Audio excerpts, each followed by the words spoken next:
Eh bien, puisque vous êtes grand témoin, pouvez-vous nous dire qu'est-ce que vous voyez, qu'est-ce que vous constatez, ou qu'est-ce que vous avez vu, puisque vous avez une longue expérience de 8 années à la présidence d'Amnesty International France?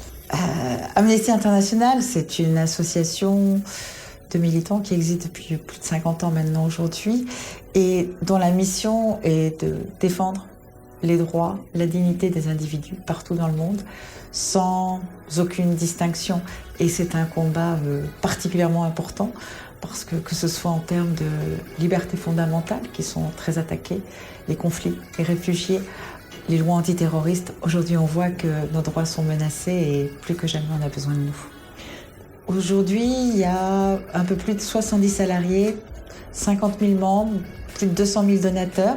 Et au niveau mondial, on est plus de 3 millions de membres.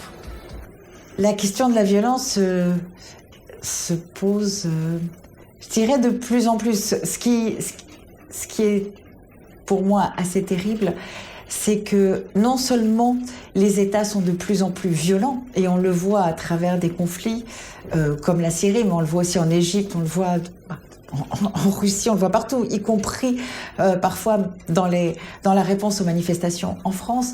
Les personnes qui réagissent avec violence, c'est celles qui soit ont peur, et n'arrivent pas à contrôler des situations. Et c'est ce qui se passe avec les gouvernements. Donc on interdit, on devient violent pour intimider l'autre en espérant que justement il ne va plus bouger.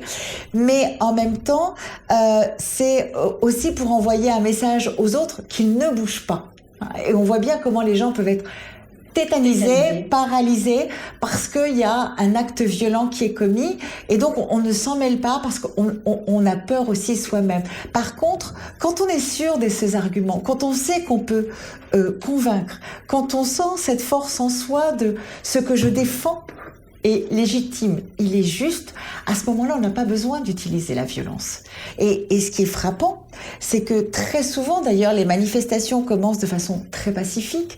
Elles commencent de façon avec des demandes, avec des revendications, et ce n'est que quand l'État en face est dans l'incapacité de répondre à ces demandes, soit parce qu'il ne le veut pas, parce que c'est pas son intérêt, soit parce qu'il ne le peut pas, et bien que là va s'enclencher la violence. Et pour moi, un des cas extrêmes d'aujourd'hui, c'est ce qui s'est passé avec la Syrie. Au départ, c'est des enfants qui ont été torturés parce qu'ils avaient écrit le mot liberté, et puis ils voulaient qu'Assad parte. Et donc, arrêtez, torturer, les familles récupèrent. Une première manifestation, les manifestants, et ça c'est une image pour moi qui est extrêmement forte, les manifestants qui sortent avec des roses à la main pour exprimer qu'ils n'avaient pas d'armes, on leur tire dessus, et petit à petit, jour après jour, à force d'être réprimés de la sorte, eh bien, ils vont s'organiser aussi pour défendre ceux qui manifestent, pour les protéger, et on voit où on en est 5 ans plus tard. Comment est-ce que vous procédez à Amnesty International? En gros, quels sont vos outils? Le stylo. Le stylo. Aujourd'hui, le clavier ou la souris. Nous défendons les personnes qui sont emprisonnées notamment. Et nous avons 2 catégories, si je puis dire, de personnes. Il y a celles qui n'ont pas fait appel à la violence. Je ne dis même pas utilisation de la violence, mais celles qui n'ont pas fait appel à la violence, qui se sont simplement exprimées, qui sont enfermées pour ces raisons-là. Pour nous, c'est ce qu'on appelle des prisonniers d'opinion, et pour lesquels on demande une libération immédiate. Lorsqu'il y a des manifestations, si elles sont pacifiques, là aussi, on le signale systématiquement, parce que on ne peut pas tirer sur une foule pacifique, on ne peut pas envoyer des chars sur une foule pacifique. Par contre, quand les personnes ont appelé à la violence ou utilisé la violence, nous, ce que nous demandons, ce sont des procès équitables. Sur la non-violence face au conflit dans la ville, qu'est-ce que ça vous inspire, ce thème ?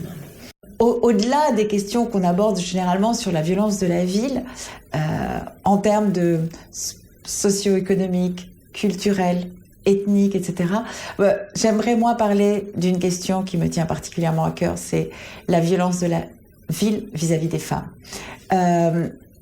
L'émancipation des femmes est une donnée assez récente, y compris en France. Elle remonte à peine aux années 70. Et ce que l'on constate, c'est que ce soit en France, que ce soit pratiquement dans tous les pays du monde aujourd'hui, l'espace public reste culturellement investi par les hommes, occupé par les hommes. Et plus les femmes évoluent, je ne veux pas dire qu'elles évoluent, mais elles progressent dans une notion d'égalité et qu'elles demandent justement à disposer de l'espace public, que ce soit en termes de parole ou que ce soit physiquement, eh bien on voit qu'il y a une réaction extrêmement violente des hommes pour les faire sortir de cet espace public. Et ça se traduit dans le métro à Paris, comme ça se traduit par le harcèlement dans les bus au Caire. C'est cette façon de nous regarder, de nous interdire l'espace public, y compris l'espace digital, c'est-à-dire les réseaux sociaux, etc., dans les propos violents qu'on tient contre nous, c'est pour nous interdire justement cette place. Et à chaque fois, la question est la même. Les hommes veulent garder en majorité l'espace public, ils veulent nous éjecter.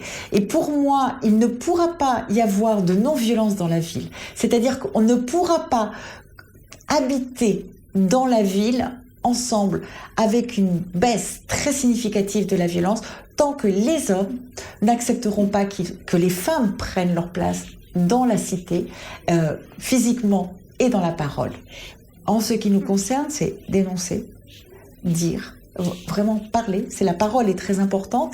Et le deuxième aspect, c'est l'écriture, c'est-à-dire que, eh bien, plutôt que d'aller jeter des pavés, eh bien, nous, on va écrire, on va manifester dans le calme, dans le silence, parce que aussi nous sommes convaincus de ce que nous faisons, et donc pour nous, il est primordial que on reste dans ce calme. Ce qui n'est pas toujours difficile. Quand moi je vois avec justement mes collègues qui sont dans des pays comme le Venezuela, où il y a une violence très très forte, où il y a des agressions, mais aussi dans certains pays d'Afrique du Nord, ou voilà, en Turquie, c'est très difficile. Mais à chaque fois, il y a chez nous cette nécessité de montrer que la force est de notre côté. En tant que femme, ayant grandi en Amérique latine, j'ai toujours été élevée dans la peur. Peur de la violence, peur des coups, peur de moi en tant que femme, où est ma place. Je me sens bien que depuis que je n'ai plus peur de la violence. Et la question, pour moi, elle est là, elle est clé. C'est-à-dire que peut-il m'arriver si moi j'ai confiance en moi? En tout cas, si je n'ai pas peur que l'autre porte atteinte à ce que je suis. Merci beaucoup. Merci.